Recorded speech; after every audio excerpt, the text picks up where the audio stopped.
Quisiera que trabajemos juntos un tema, ya que estamos hablando de poner fundamentos. Vamos a trabajar juntos en una carta. Vamos a estudiar. ¿Están muy cansados? ¿Están con ganas de escuchar la palabra? ¿No? ¿Quieren que hable cortito? ¿Sí? Bueno, a ver. Nosotros decimos allá que hay que ponerse las pilas, así que espero que puedan tomar atención. Vamos a estudiar juntos una carta y la vamos a estudiar entera. ¿Se anima? Sí. Pero le digo algo, es una carta que no está en el Nuevo Testamento. ¿Alguna vez se dio cuenta cuántas cartas hay en el Antiguo Testamento? Y le dejo el desafío de estudiar las cartas del Antiguo Testamento. Y vamos a estudiar una carta del Antiguo Testamento para responder esta pregunta que ustedes están viendo en la pantalla. ¿Cómo ser pueblo de Dios en una cultura que ignora a Dios? El desafío de ser gente de Dios, de ser gente de compromiso, gente de convicciones y de fundamentos en una sociedad que ha perdido sus fundamentos. Así que venga conmigo a Jeremías capítulo 29. Jeremías capítulo 29. Le invito a abrir su Biblia en el libro del profeta Jeremías, el capítulo 29.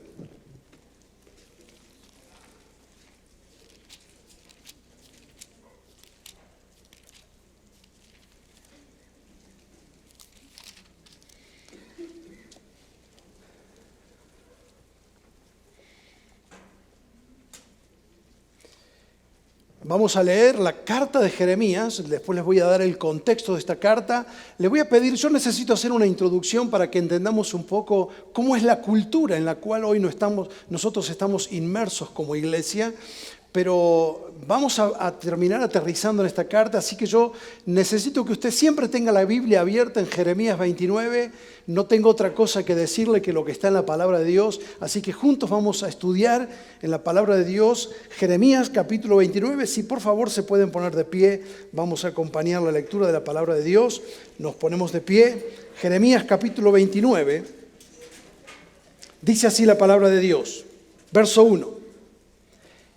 Estas son las palabras de la carta que el profeta Jeremías envió de Jerusalén a los ancianos que habían quedado de los que fueron transportados, y a los sacerdotes y profetas, y a todo el pueblo que Nabucodonosor llevó cautivo de Jerusalén a Babilonia.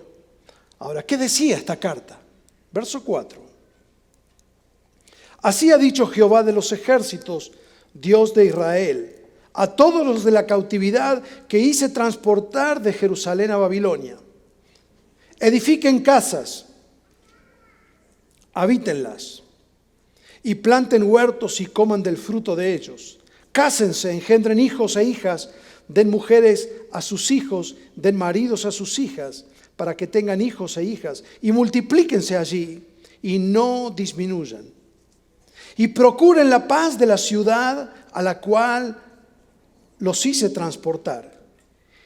Y rueguen por ella a Jehová, porque en su paz tendrán ustedes paz. Versículo 10. Porque así dijo Jehová: cuando en Babilonia se cumplan los 70 años, yo los visitaré y despertaré sobre ustedes mi buena palabra para hacerlos volver a este lugar. Porque yo sé los pensamientos que tengo acerca de ustedes, dice Jehová, pensamientos de paz y no de mal, para darles el fin que esperan. Entonces me invocarán y vendrán y orarán a mí y yo los oiré. Y me buscarán y me hallarán, porque me buscarán de todo vuestro corazón. Es palabra de Dios. Amén. Podemos tomar asiento. ¿Cómo ser pueblo de Dios en una cultura, en una sociedad que ignora a Dios? Nosotros estamos como iglesia viviendo un momento trascendental de la historia, en la cual todos los fundamentos han sido socavados. Ya hace muchos años el doctor C.S. Lewis, el escritor de las Crónicas de Narnia, ¿no? Él dijo, hablando del hombre moderno en ese momento, nosotros hoy hablamos de posmoderno, pero en su momento él decía, el hombre moderno es un hombre que está con ambos pies firmemente parado en el aire. Y así está siendo socavada nuestra sociedad. Ahora, cuando el apóstol Pablo hace una lectura de cómo es un mundo, una cultura que ignora a Dios, él hace una descripción magistral en capítulo 1 de Romanos. Y usted va a ver que si usted extrapola esa realidad del siglo I, cuando Pablo escribe y describe un mundo pagano que ignora a Dios, y usted lo compara con la realidad de cualquier país de Centroamérica, de Sudamérica, de Europa, cualquier país del planeta, cuando usted ve el reino de las tinieblas operando en el mundo actual, usted se va a dar cuenta cómo es una sociedad que ignora a Dios. Pablo en Romanos capítulo 1, cuando describe una sociedad que ignora a Dios, marca tres cosas muy importantes que quiero detallárselas para introducirnos al tema.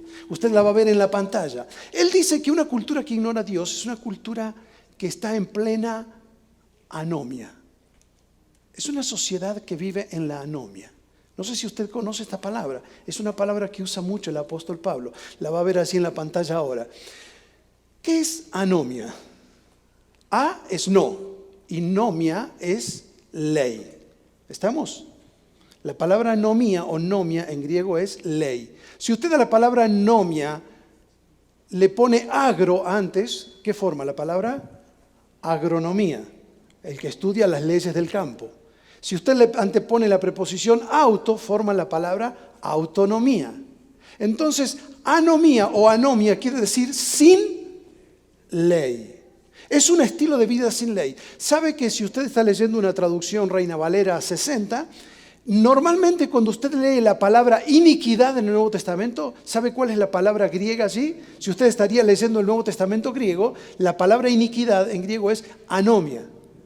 Por ejemplo, cuando Jesús dice al final del Sermón del Monte, muchos en aquel día me dirán, Señor, Señor, en tu nombre hicimos milagros, en tu nombre profetizamos. ¿Se acuerdan? Jesús les dirá, apartaos de mí, nunca los conocí, apartaos de mí. ¿Cómo dice después?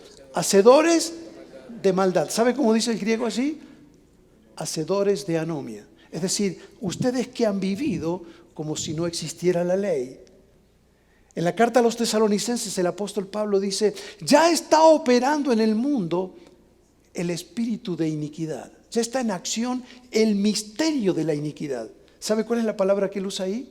Anomia. Él dice, ya está operando un sistema de vida de anomia. Ahora, ¿qué es anomia? Es un estilo de vida sin ley. Ahora, en Romanos capítulo 1, Pablo muestra que Dios le ha dado al hombre tres tipos de leyes para encauzar la vida, para encauzar la sociedad, para encauzar la familia. Dios nos ha dado tres tipos de leyes y el hombre ha desechado esos tres tipos de leyes. Miren lo que dice Romanos capítulo 1. Dios le ha dado, sí, avanza por favor. Dios le ha dado, en primer lugar, la ley de la naturaleza. Toda la naturaleza describe que Dios es un Dios de leyes. Todo el cosmos se rige por las leyes de la física. Ahora, mire ahí lo que va a aparecer.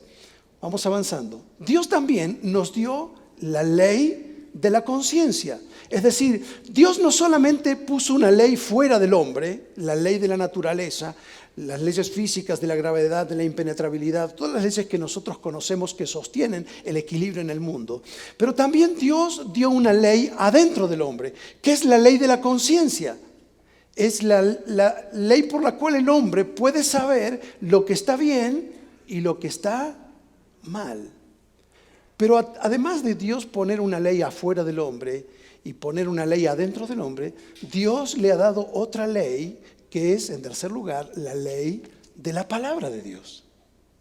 Así que a través de estos tres tipos de leyes, Dios nos dice la importancia de tener un fundamento sobre el cual sentar la vida, la sociedad, los valores, los destinos de una nación, las decisiones políticas, los fundamentos sobre los cuales se edifica y se solidifica una vida. Ahora, mire lo que dice el apóstol Pablo en Romanos. En primer lugar, él dice, dame por favor así un clic, ahí estamos. el hombre se desprendió de la ley de la palabra. Hay una frase que él repite, la van a ver ahora que aparece en la pantalla, en 3 oportunidades. En Romanos capítulo 1, Pablo dice, Dios los entregó. Cada vez que los hombres saltaron una ley, dice, Dios los entregó. Entonces dice, los hombres han saltado por encima de la ley de la palabra. Mire el verso 24 del capítulo 1 de Romanos. Dice, por lo cual Dios los entregó a la inmundicia. ¿Por qué? ¿Ve lo que está subrayado? Porque cambiaron la verdad de Dios por la mentira. Es decir, Dios nos dio su palabra y nosotros que dijimos no queremos la palabra de Dios. Y entonces empezamos a construir un estilo de vida sin la palabra de Dios. Pero todavía como sociedad estábamos encausados porque aunque los hombres no tenían la palabra de Dios, aunque no gobiernan teniendo presente la palabra de Dios, aunque los hombres se desprendieron de la ley de Dios, todavía les quedaba la ley de la conciencia. Pero los hombres dijeron, vamos a saltar por encima de la ley de nuestra conciencia. Y aun cuando nuestra conciencia nos dice que está mal lo que estamos haciendo, vamos a violentar nuestras propias conciencias. Y el hombre saltó la segunda barrera. Y de entonces Pablo dice, y Dios los entregó. Quiere decir, y Dios sacó la mano. El versículo que sigue, por favor. Mire cómo dice ahora la palabra de Dios en Romanos capítulo 1. Pues habiendo conocido a Dios, no le glorificaron como a Dios, ni le dieron gracias, sino que se envanecieron en sus propios razonamientos y su necio corazón fue entenebrecido. Cada vez que el hombre ha querido saltar por encima de la ley de Dios y ha saltado por encima de la ley de su propia conciencia, necesita hacer una estructura de un relato ideológico con el cual él se convence a sí mismo que lo que está haciendo está bien.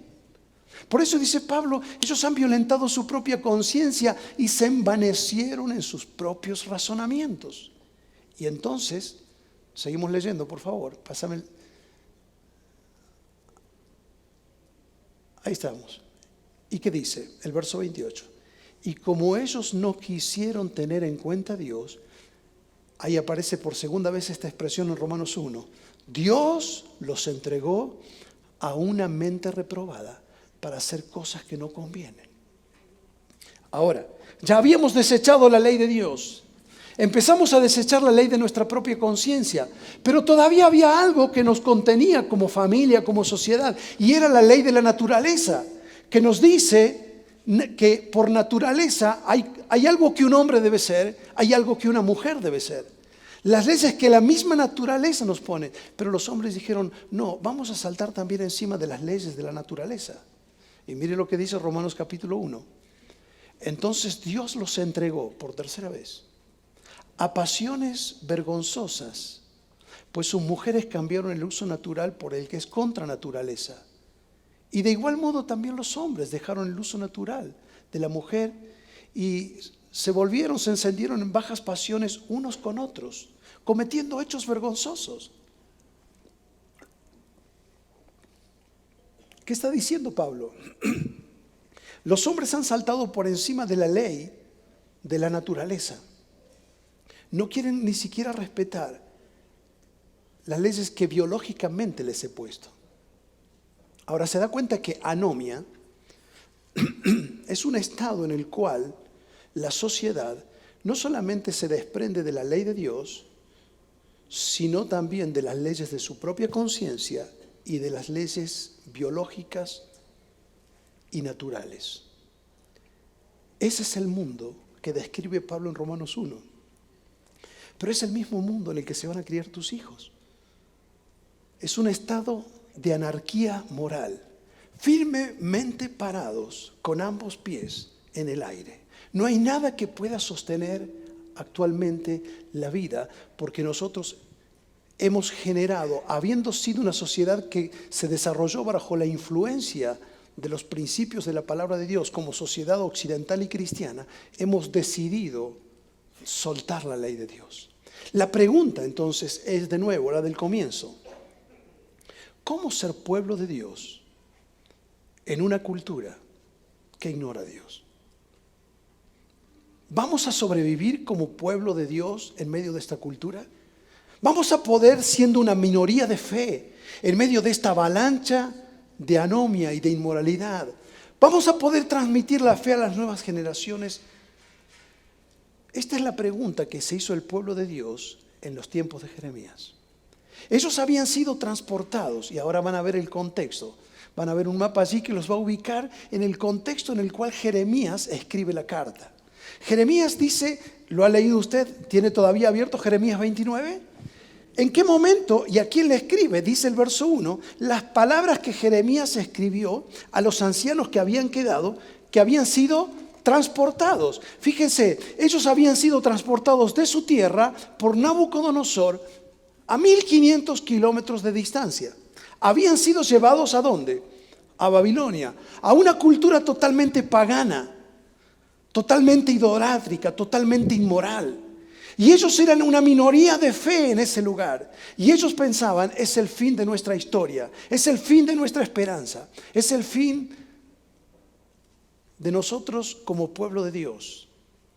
¿Cómo vamos ahora a ser pueblo de Dios en medio de una cultura que ignora a Dios? Y en ese momento llega la carta de Jeremías para enseñarles cómo ellos, por más que estén en una cultura que ignora la ley de Dios, que desobedece la ley de Dios y que desafía la ley de Dios, igualmente ellos pueden ser y deben ser pueblo de Dios en ese lugar. En ese momento llega la carta de Jeremías para recordarles cuál es el fundamento, cuáles son las convicciones que no se deben negociar si es que vamos a ser pueblo de Dios en una cultura que ignora a Dios. ¿Y cuáles son esas convicciones que nos van a sostener? En primer lugar, la van a tener ahora allí, las pueden ir anotando. Tenemos que renovar nuestra visión de Dios. Lo primero que les dice, si ustedes van a sobrevivir como un pueblo de Dios, como un pueblo de fe, en una cultura que ignora a Dios, deben renovar su visión de Dios. Deben recordar quién es Dios y deben recordar la soberanía de Dios. ¿Tienen todavía Jeremías 29? A ver, ¿de dónde sale esta idea? De la siguiente pregunta. Dios es soberano, ¿es así? ¿Por qué entonces ellos están en Babilonia? ¿Por qué Dios ha permitido que ellos sean transportados de Jerusalén a Babilonia? Ellos se hacían esta pregunta.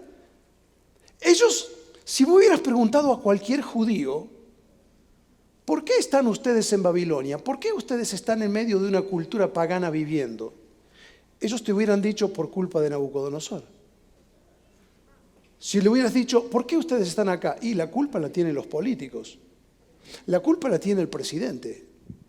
La culpa la tienen los imperialistas, porque Nabucodonosor en su afán imperialista y expansionista nos tomó prisioneros y nos trajo acá. Y tendrían toda una explicación sociopolítica de la realidad. Pero mire, usted dice, bueno, pero es así. ¿Por qué ellos estaban donde estaban? Dice el versículo 1 que ellos fueron transportados porque ¿quién los llevó cautivos? ¿Qué dice el verso 1? ¿Quién los llevó? Nabucodonosor. Ahora mire el verso 4. Así ha dicho Jehová de los ejércitos, Dios de Israel, a todos los de la cautividad que hice transportar. Entonces, ¿por qué ellos están donde están? Porque Dios los llevó allí. Ahora, esta es otra visión de la realidad. Ahora, preste atención. Si nosotros como pueblo de Dios vamos a influenciar esta sociedad, tenemos que aprender a hacer una lectura correcta de la realidad. No hacer una lectura solamente horizontal de la realidad, no solamente hacer un análisis sociológico o político de la realidad, sino hacer un análisis espiritual de la realidad. Y Jeremías les está diciendo que ustedes tienen que tener una nueva perspectiva, tienen que renovar su visión de la realidad y su visión de Dios. Tienen que saber que ustedes están donde están porque Dios los ha puesto allí para hacer testimonio en ese lugar. Dios los ha llevado allí, obviamente, como consecuencia de la desobediencia que ellos habían tenido. Pero Dios tenía un propósito para ellos. Y quiero decirles algo, mis queridos hermanos mexicanos. La razón por la que nosotros hoy estamos aquí, clavados como pueblo de Dios, en medio de una sociedad y de una cultura que ignora a Dios, eso no significa que le ha atado a Dios las manos. Otra vez necesitamos recordar lo que Jeremías le recordó a ellos. Dios sigue siendo Dios. Dios sigue sentado en el trono. Todavía Él sigue siendo la autoridad. No se desespere. Cuando usted vea que en su país legislan leyes contrarias a la ley de Dios, contrarias a la ley de la conciencia, contrarias a la ley de toda moral, contrarias a las leyes biológicas, cuando usted vea que en su país aún se levantan hombres que blasfeman el nombre de Dios, usted no pierda su esperanza, no pierda su fe. Recuerde que Dios sigue siendo Dios y Dios sigue sentado en el trono.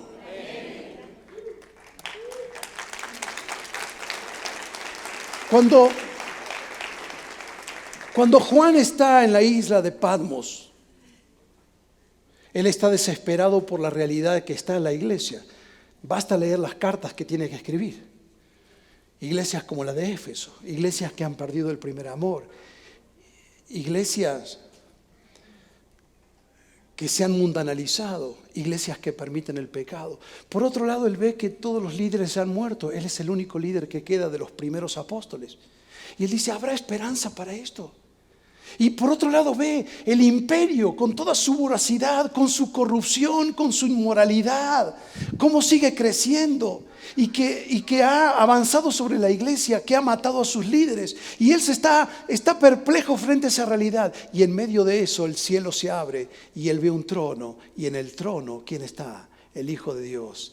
Y Juan dice, todavía hay esperanza. No importa, aunque yo veo que la iglesia tiene muchas falencias, aunque veo un sistema corrupto e inmoral, hay alguien que sigue sentado en el trono. Y usted sabe que cuando Juan tiene esa visión, había ocurrido algo.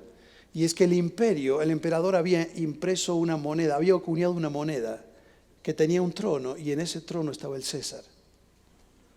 Y Dios le dice a Juan, no, en el trono no está el presidente, en el trono no está el gobernador, en el trono no está el emperador, en el trono está Jesucristo, el Hijo de Dios, quien murió y resucitó y vive y reina. Dios sigue siendo Dios. Dios sigue teniendo el control de la historia. Nada puede atar las manos de Dios. Por eso, si vamos a ser pueblo de Dios en una cultura que ignora a Dios, primero tenemos que renovar nuestra visión de Dios. Usted no se desespere. Dios nunca ha perdido una batalla. Quiero decirte algo. Dios sabe cómo escribir derecho sobre los renglones torcidos de la historia. Te lo voy a decir de nuevo. Dios sabe cómo escribir derecho sobre los renglones torcidos de la historia. No importa que los hombres hagan lo que quieran hacer, Dios sigue siendo soberano. Y la soberanía de Dios significa que Dios puede dar libre albedrío y que los hombres tomen sus decisiones. Pero todo lo que ocurra, Dios lo va a encauzar para cumplir sus propósitos de poder, de gloria y de reino. Mire, en el primer siglo, el imperio, típico de todo gobierno corrupto. Dice el emperador, vamos a hacer un censo. ¿Para qué hacían un censo? Para recaudar más impuestos. No sé si aquí en México es como en mi país, pero muchas veces tienen esas ideas. Dice, tenemos que recaudar más. Para recaudar más, tenemos que hacer un nuevo padrón. Ahora, hacer un censo en el primer siglo no era, voy a faltar un día al trabajo, le pido permiso a mi patrón y voy a votar o voy a censarme porque tengo que volver a mi tierra natal. No, eran meses que se perdían. La gente se movía en caravanas, en mulas. Tenían que ir a la costa, esperar los barcos, que los barcos lleguen, que haya vientos favorables. Y todo el mundo se quejaba. El imperio, ¿sabe qué? Si usted mira políticamente, históricamente, la decisión de Augusto César de empadronar fue una decisión que le dio mucha pérdida al imperio. O sea que políticamente fue una mala decisión. Fue una decisión corrupta. Y la gente se quejaba. ¿Qué hacen estos dirigentes y las leyes que toman y las decisiones que toman? Gente que va de un puerto al otro, gente que tiene que cruzar el desierto, gente que está en Alejandría y que tiene que viajar a una costa, a la otra costa del Mediterráneo, gente que está en Asia y que tiene que venir a su tierra natal, tal vez en la antigua Palestina. Y toda la gente quejándose porque el mundo parece que está fuera de control por la corrupción que hay. Y en medio de todo eso que parece fuera de caos, la gente que va moviéndose todo a su lugar de origen. Hay un burrito que sale de Nazaret, camino a Belén. Sobre ese burrito va una mujer y en el vientre de esa mujer hay un niño. ¿Usted cree que Dios había perdido el control? Todo lo que estaba pasando y todo lo que la gente se quejaba, no se daban cuenta que Dios estaba cumpliendo su propósito para que, llegado el cumplimiento del tiempo, Dios, que había enviado a su Hijo, naciera de mujer y naciera bajo la ley en la ciudad de Belén, tal como Él ya lo había anunciado. Dios usa todo para cumplir su bien. Dios no ha perdido el control. Cuando llega la persecución a Jerusalén, los cristianos tienen que huir. Los líderes de la iglesia se habían quedado en Jerusalén. Y llega la persecución y son esparcidos. Y usted dice, ¿Dios no nos tendría que haber defendido? Como escuchábamos recién del pastor Alan, ¿Dios no tendría que haber evitado nuestro sufrimiento? ¿No hay un deber moral de Dios de defender a su pueblo en medio de las decisiones que se toman? ¿Por qué Dios permite que un gobierno corrupto como el romano venga a perseguir a los cristianos y ellos se tienen que ir y se van de Roma? Pero recuerde, Dios siempre está en el trono. En el año 70 viene Tito, rodea la ciudad de Jerusalén, la pone bajo fuego, mata a la gente que hay allí. Pero la iglesia ya no estaba ahí. Los líderes ya no estaban ahí. Si no hubiese venido antes la persecución, los líderes hubieran quedado dentro de Jerusalén. Ese hubiera sido el fin de la iglesia. Dios sabía lo que estaba haciendo. Dios no ha perdido el control. Entonces Jeremías, lo primero que Dios dice a través de Jeremías: recuerden que yo los hice ir a donde ustedes están. Ustedes están donde están no por casualidad. Tú no estás en este momento de la historia, no estás en esta ciudad, no estás en la iglesia, no estás en la familia, no estás en el lugar donde Dios te ha puesto por casualidad. Dios tiene un propósito con esto. Y eso es lo que está diciendo. El primer fundamento que les da es este: renueven su visión de la autoridad de Dios y su soberanía. En segundo lugar, el segundo fundamento que ellos deben sostener para ser un pueblo de Dios en una cultura que ignora a Dios, ahí lo van a tener, en segundo lugar, deben, dice, asumir su responsabilidad. Si lo decimos para nosotros, debemos asumir nuestra responsabilidad. Venga conmigo, por favor, al versículo 5. ¿Qué les dije Jeremías? Edifiquen casas y habítenlas. Planten huertos y coman de ellos. Cásense, engendren hijos e hijas. ¿Qué les está diciendo? ¿Cómo es que tenemos que ir y comprar tierras y hacer inversión en una sociedad pagana, en un mundo pagano, en Babilonia? Él les está diciendo, hagan un proyecto de vida responsable.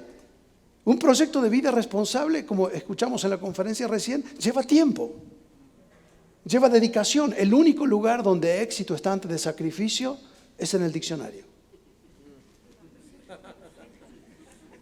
En ningún otro lado. Y dice, ustedes tienen que edificar casas, tienen que trabajar, que sus hijos se casen, ustedes tengan hijos. Ahora, mi querido, la manera de ser pueblo de Dios en una cultura que ignora a Dios es que nosotros asumamos nuestra responsabilidad de ser protagonistas del mundo en el que vivimos. Si nosotros nos salimos de afuera como diciendo, bueno, total, el Señor viene y a nosotros nos lleva y que todo esto se pudra, nosotros no nos comprometemos, no hacemos nada por el mundo en el que vivimos, si se sigue contaminando el planeta, a nosotros no nos importa. No es esa la visión del pueblo de Dios. Nosotros tenemos que tener un proyecto de vida responsable. Es decir, que si estamos donde estamos, tenemos que ser sal y ser luz donde estamos.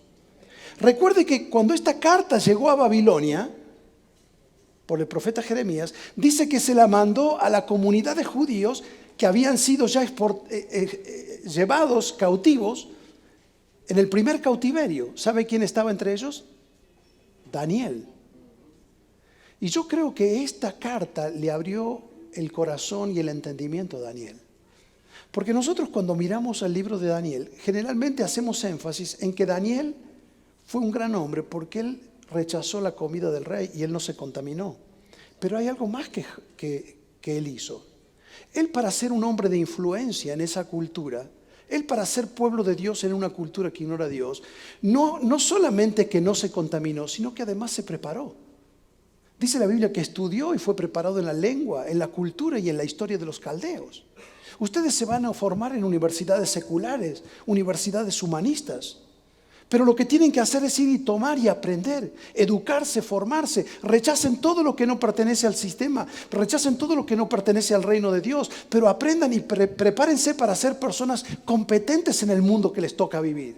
A los jóvenes que están aquí, prepárense para ser sal y ser luz en las universidades, en el Senado, en la empresa, en el lugar donde te toque estar. Tienes que tener un proyecto de vida responsable.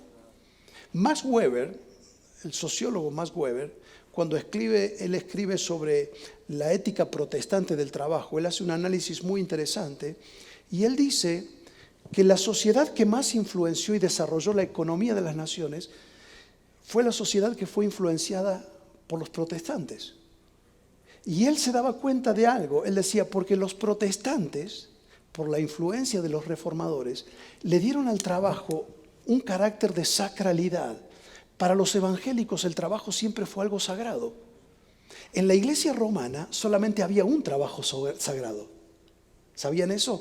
Lo que ellos llamaban la vocatio Dei o la vocación divina era el llamado sagrado, el trabajo sagrado era el que hacía el sacerdote. Todo lo demás era laico. Ellos llamaban lo sagrado y lo secular. Los protestantes dijeron, no hay trabajo sagrado y trabajo secular. Todo trabajo es sagrado, porque todo trabajo se hace para Dios. Porque todo trabajo, como decía Lutero, en el fondo es una colaboración entre Dios y el hombre. Dios aporta la natura, el hombre aporta la nurtura y entonces se desarrolla la cultura. Dios aporta la natura, el hombre aporta la mano de obra. Es una sociedad. No importa el trabajo que usted haga. Ese trabajo depende de la creación. Usted dice, pero yo soy ingeniero. No me diga, ¿de dónde sale la energía? ¿De dónde sale la luz para que esa computadora esté enchufada? Siga los cables y va a ver a dónde termina. Termina en una represa. Termina en la creación. Y usted dice, bueno, pero yo soy médico. Y bueno, ¿y entonces con qué usted trabaja? Con el cuerpo humano. Y usted dice, pero yo soy taxista. No me diga, ¿y de dónde salen las cubiertas de su auto? ¿Y de dónde sale el combustible para que su auto ande? Todo en el fondo es provisto por la naturaleza.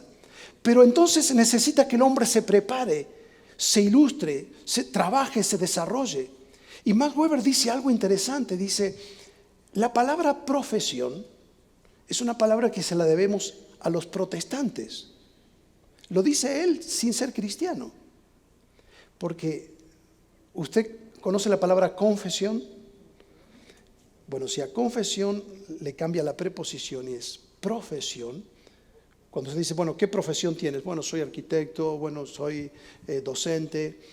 Y él dice, profesión es poner delante, profesión es poner delante mi fe. Así que la profesión, el trabajo, para los cristianos nunca fue algo secular. Siempre fue algo sagrado porque es la manera a través de la cual yo exteriorizo mi fe. En el taller, en la oficina, en la escuela, donde yo estoy, en el lugar donde estés desarrollando tu profesión, tú estás exteriorizando tu fe, estás demostrando tu fe a través de tu trabajo. Entonces, ¿qué estoy diciendo con esto? ¿Qué está diciendo Dios a través del profeta Jeremías? Les dice, ustedes están en Babilonia y no se tienen que estar todo el tiempo quejando en Babilonia. Ustedes tienen que tener un proyecto responsable de vida. Hagan un proyecto de vida responsable. Usted no puede estar viviendo como viven tantos hoy. Bueno, que te mantengan tus padres hasta que te puedan mantener tus hijos. No. Casate, dice, cásense, tengan hijos, hagan un proyecto de vida, tomen un compromiso, estudien, tomen un trabajo. Es la manera que ustedes desarrollan la cultura en la que están. Esa es la manera como históricamente han procedido los cristianos que han entendido, estamos en un mundo que está en tinieblas, pero en vez de maldecir las tinieblas, primero vamos a prender una luz. Y nosotros estamos en este lugar para ser sal y ser luz. Eso es lo que está diciendo Jeremías. Planten, siembren, edifiquen, cásense, tengan un proyecto de vida responsable, sean sal y sean luz. En tercer lugar, el tercer desafío que les da como fundamento, y también está en esta carta, es que tenemos que ser agentes de bendición en el lugar donde estamos. Somos instrumentos de bendición en el lugar donde Dios nos ha puesto. Miren lo que dice ahora, verso 7. Procuren la paz de la ciudad a la que los hice transportar. Se está diciendo, ustedes tienen que ser instrumentos de bendición en el lugar donde están. ¿Cómo? Que nosotros tenemos que procurar la paz de Babilonia.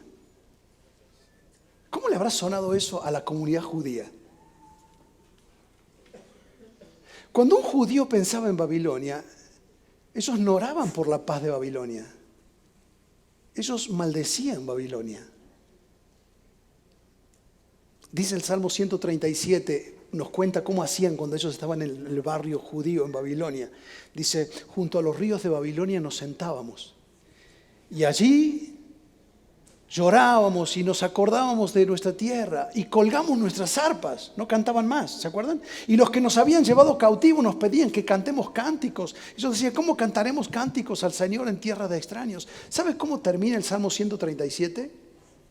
Ellos terminaban diciendo, dichoso el que tome tus hijos y los estrelle contra una piedra. Eso es lo que ellos pensaban de Babilonia. Y ahora llega esta carta y dice, no, ustedes no tienen que maldecir, ustedes tienen que procurar la paz. Pero ¿cómo vamos a procurar la paz? El shalom. Ellos cuando eran niños oraban que la paz sea sobre Jerusalén, no que la paz sea sobre Babilonia. ¿Cómo es que nosotros vamos a procurar la paz? Sí, nosotros tenemos que ser agentes de bendición. ¿No es esto lo que Pablo le dice a Timoteo? ¿No es lo que Jesús nos enseñó, que nosotros tenemos que ser agentes de bendición, ser sal y ser luz en medio de una generación que está en tinieblas? También lo dice Filipenses capítulo 3. Ser instrumentos de bendición. Oren por la paz. Tal vez esto también influenció la vida de Daniel, porque cuando Daniel tuvo que interpretar el sueño de Nabucodonosor, y él interpretó que ese árbol que caía era el rey Nabucodonosor que iba a ser destituido y su reino iba a caer. Él no se alegró, él le dijo, oh rey, que el sueño sea para los que no te quieren y su interpretación para los que te aborrecen. Él no le dijo, me alegro de que ahora te va a ir mal. Yo quiero el bien del lugar donde estoy. Mis queridos, ustedes están puestos en esta Ciudad de México o en la ciudad en la que están. Ustedes están en este bendito país para ser instrumentos de bendición. Aunque sea un país dirigido por gente que no conoce a Dios, aunque muchas de sus leyes van en contra del propósito de Dios, aunque vivimos en medio de las tinieblas, nosotros estamos para ser agentes de bendición para el lugar donde estamos. Que Dios bendiga México a través de ustedes. Que Dios bendiga tu tierra. Que Dios bendiga tu suelo. Que Dios bendiga el trabajo de cada mexicano. Que Dios bendiga tus costas. Que Dios bendiga tu subsuelo. Que Dios bendiga y prospere y multiplique el trabajo. Pero que Dios bendiga la iglesia para que pueda ser luz y sal para México. El cuarto desafío que Jeremías les da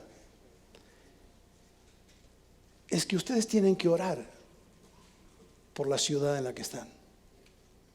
Miren lo que les dice el verso 7. Procuren la paz de la ciudad a la que los hice transportar. Otra vez, dice Dios, los hice transportar, yo los llevé. ¿Y qué les dice ahora? Y rogad por la paz, y rueguen por ella. Así que hermanos, ¿cómo ser pueblo de Dios? ¿Cuáles son nuestros fundamentos para ser pueblo de Dios en una sociedad que ignora a Dios? Tenemos que renovar nuestra visión, saber que Dios sigue en control, no perder la esperanza, asumir nuestra responsabilidad, ser instrumentos de bendición y decidirnos a interceder por nuestra tierra. Ahora, usted dice, ¿está bien que oremos por una tierra que sabemos que ya está bajo el juicio de Dios? Cualquier judío se podría haber preguntado, porque Jeremías no tenía una visión idealista de Babilonia, sabía que era una cultura pagana. Y en la próxima carta que Jeremías envía, usted la tiene en el capítulo 50 de la carta de Jeremías, no hace falta que la busque ahora.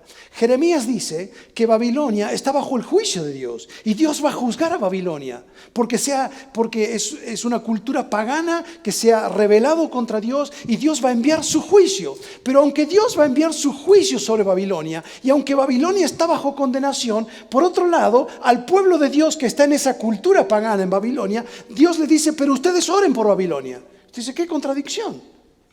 Se supone que yo tengo que orar por una ciudad que está bajo la condenación y bajo el juicio de Dios. ¿No fue eso lo que Abraham hizo por Sodoma? Eso es intercesión. ¿No es eso lo que dice Pablo a Timoteo? Quiero que los hombres oren en todo tiempo y quiero que se hagan oraciones y súplicas por las autoridades y los que están en eminencia, y porque en la paz de la ciudad tendrán también ustedes paz. Es decir, es nuestro deber como iglesia orar por nuestro país, orar por nuestros gobernantes, orar por nuestra ciudad, orar por nuestra escuela, orar por nuestras empresas, orar por las fuentes de trabajo, orar por los obreros, interceder por nuestro país. Eso es lo que les está diciendo. Oren. No solamente ustedes confíen en Dios, no solamente se queden disfrutando porque ellos decían, bueno, total, nosotros nos vamos a volver y nos vamos a volver a Babilonia. Venían profetas, esta misma carta dice, no crean los profetas que le dicen que ustedes ya se van a ir. Ustedes tienen que estar ahora ahí. Y nosotros como pueblo de Dios sabemos que Jesús nos viene a buscar y nosotros sabemos que el tiempo ya llega y sabemos que es el tiempo final, pero nosotros no podemos conformarnos diciendo, bueno, total, nosotros nos vamos y los que quedan que se arreglen. Nosotros queremos que cuantos más puedan ser salvos, puedan llegar al conocimiento de la verdad. Por eso estamos donde estamos, para ser sal y ser luz en medio de una cultura que ignora a Dios.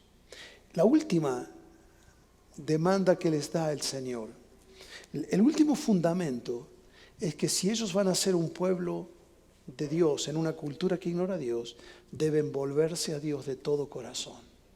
Termina diciendo la carta, miren cómo termina diciendo.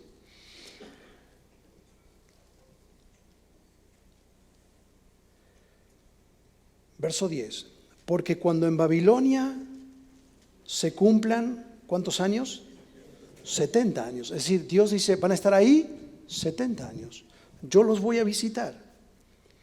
Ahora, dice verso 12, entonces me invocarán, es decir, me van a buscar. Verso 13, y me buscarán y me hallarán, porque me buscarán de todo corazón. Dios dice, ¿saben lo que yo estoy esperando? Que ustedes se vuelvan a mí de todo corazón. ¿Saben lo que Dios está diciendo? Si ustedes van a ser un pueblo de Dios en medio de una cultura que ignora a Dios, ustedes tienen que renovar su visión del poder y la autoridad de Dios, tienen que asumir su responsabilidad en el lugar donde están, tienen que ser instrumentos de bendición, tienen que interceder en oración, pero tienen que volverse a Dios de todo corazón. Si no, no hay cambio posible. ¿Sabe lo que Dios está diciendo? Escúcheme, Dios está diciendo esto: yo no estoy esperando que Babilonia cambie, yo estoy esperando que mi pueblo cambie. Mi querido, quiero decirles esto con mucho respeto. Dios no está esperando que México cambie, Dios está esperando que la iglesia cambie. El mundo se va a ir corrompiendo cada vez más. Lo que Dios está esperando es que la iglesia vuelva a ser la iglesia. No hay mayor necesidad para tu país y para mi país que la iglesia se decida a hacer lo que Dios le ha llamado a hacer. Dejemos de justificar nuestra mediocridad en todo lo que pasa alrededor. Es cierto que el mundo está muy mal a nuestro alrededor, pero la gran verdad es que nosotros estamos lejos de ser como iglesia lo que debiéramos ser, lo que Dios nos ha llamado a ser. Hay tanta apatía, tanta tibieza, tanta mediocridad, tanta falta de fidelidad, tanta decadencia y tanta inmoralidad a veces dentro del pueblo de Dios, que vemos y sabemos que esta es la gran necesidad que tenemos, volvernos a Dios de todo corazón. ¿Sabe? Un día el profeta Daniel leyó esta carta que usted y yo estamos leyendo. ¿Sabía? ¿Le gustaría saber qué hizo él cuando escuchó el mismo mensaje que usted acaba de escuchar? Esta carta que acabamos de leer, un día Daniel la leyó. Venga al capítulo 9 de Daniel y va a ver lo que él hizo. Cuando él se dio cuenta de lo que Dios les pedía para ser pueblo de Dios en medio de esa cultura, Daniel, siendo diplomático, tenía acceso a una de las grandes bibliotecas de la historia, que era la biblioteca de Babilonia. Y allí estaban los correos internacionales, allí estaban las cartas que venían de otro país, y ahí estaba archivada la carta de Jeremías. Y entonces dice Daniel, capítulo 9, verso 1, en el año primero de Darío, hijo de Asuero, de la nación de los Medos, que vino a ser rey sobre el reino de los caldeos, en el primer año de su reinado, yo, Daniel, miré atentamente en los libros el número de los años que habló Jehová al profeta Jeremías, cuando habían de cumplirse las desolaciones de Jerusalén. ¿En cuántos años? En 70 años. Dice que Dios dijo a través del profeta Jeremías esto. ¿A dónde lo dijo eso? En la carta que acabamos de leer. Entonces dice, cuando yo leí eso y vi que se cumplía el tiempo, en vez de decir, bueno, aleluya, ya se cumplen los 70 años, ya llega el tiempo, ya nos vamos. ¿Sabe lo que hizo él? Me volví mi rostro al Señor, ¿haciendo qué? ¿Se acuerdan cómo termina la carta? Dice, y entonces me van a buscar y se van a volver a mí. Daniel dice, yo hice lo que Dios me estaba pidiendo. Me volví a Él y me humillé y me arrodillé, me arrepentí, me volví en oración y ruego y ayuno. Verso 4, y oré a Jehová y hice confesión. Y esta es una de las grandes confesiones del Antiguo Testamento. Daniel se arrodilla y dice, Señor, hemos pecado. No nos hemos portado como pueblo de Dios. Tú nos llamaste a ser luz en esta ciudad. Tú nos llamaste a ser agentes de bendición en este imperio. Señor, hemos pecado y hemos estado aquí cautivos por nuestra desobediencia. Señor, perdónanos. Señor, perdónanos. Daniel había entendido, Dios no está esperando que cambien los de afuera. Es necesario que el juicio empiece ¿dónde? En la casa de Dios. Dios está esperando que nosotros cambiemos. ¿Cuál es la esperanza para esta bendita nación? ¿Cuál es la esperanza para México si la iglesia no se vuelve de todo corazón a Dios y nos decidimos a hacer lo que Dios nos ha llamado a hacer? Quiero que termine usted leyendo este versículo que va a aparecer en la pantalla, que es una de las frases centrales del Sermón del Monte y que a través de todo lo que hemos dicho esta noche ha venido una y otra vez. Volvelo para atrás, por favor, sacale algunos clics. Ahí está, gracias. Jesús dijo así, ustedes son la luz. No es muy grande el desafío. No dijo ustedes traten de ser. Él dijo ustedes son la luz, pero no les dijo de una ciudad, de un barrio, del mundo. Una ciudad asentada sobre un monte no se puede esconder. Ni se enciende una luz y se pone debajo de una mesa, sino en el candelero y así alumbra a todos los que están en la casa. Así alumbre vuestra luz delante de los hombres, para que vean vuestras buenas obras y glorifiquen a vuestro Padre que está en los cielos. Mírenlo, por favor. Quiero que todos lo miren ahí en la pantalla. Mire ese último versículo. Ese es el llamado a ser pueblo de Dios en una cultura que ignora a Dios. Ahora, ¿cómo hacerlo? Le voy a dar un secreto. Si usted lo lee de atrás para adelante, se va a dar cuenta cómo es la única manera que esto se puede hacer. Mire, empiece por un hombre. Si usted alumbra un hombre, anda más despacio, por favor. Si usted alumbra el hombre, si un hombre empieza a hacer luz, entonces usted puede alumbrar en segundo lugar una casa. Cada uno de nosotros puede alumbrar. Si cada uno de nosotros empieza a alumbrar donde está, si un hombre alumbra, una casa se alumbra. Cuando cada casa se empieza a alumbrar, entonces usted en tercer lugar puede alumbrar una ciudad. Cuando cada ciudad se empieza a alumbrar, entonces usted puede alumbrar el mundo. Dame un clic más, ahí estamos. ¿Por dónde empezó todo? Por un hombre, por una persona como Daniel, que era un solo hombre, pero él dijo: yo me vuelvo a Dios de todo corazón. Yo estoy dispuesto a ser esa persona que va a ser luz y va a ser sal. En tu club, en tu barrio, en tu oficina, en tu taller, en tu empresa, en tu trabajo, en tu universidad. Ahí donde estás, cada uno de nosotros debe empezar a decir: Señor, tú me has plantado aquí con un propósito. Tú me has llamado a ser pueblo de Dios en una cultura que ignora a Dios. Y yo, aunque viva en un mundo que ha perdido todos los fundamentos, voy a sostener mi vida sobre tu palabra y voy a vivir para tu gloria. Esto tendrá un precio, pero no importa el precio. Lo importante es el fruto que va a quedar. Amén. ¿Sabe qué? Pierre Renoir fue uno de los grandes maestros de la pintura, pero lo que no muchos saben es que Pierre Renoir se escribe, Pierre Renoir, casi los últimos 20 años de su vida por la artritis no podía pintar. ¿Sabe que vieron cómo se van apiñando los dedos? A él le tenían que atar el pincel a la mano para poder pintar.